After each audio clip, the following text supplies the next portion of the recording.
how do you decide the money? Ngayon, kung unmanned machinery yan, you can reduce the money. Kasi unmanned machinery.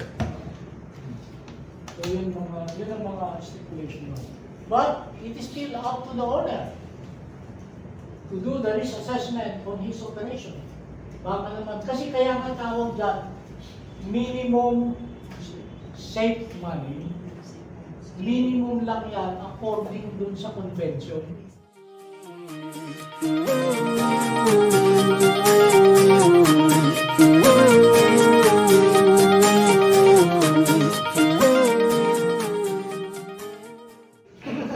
Let's have the toast for the new superintendents in the industry, and I hope all of you become a great superintendent at makatulong sa industriya natin na madala yung mga barko dito for the third-party ship management.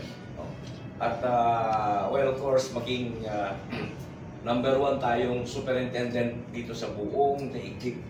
Hindi yung kagaya ng mga nasa tayo ang pinaka-the best source of the superintendent. So, good luck! And thank you! And keep it up! Cheers! Cheers!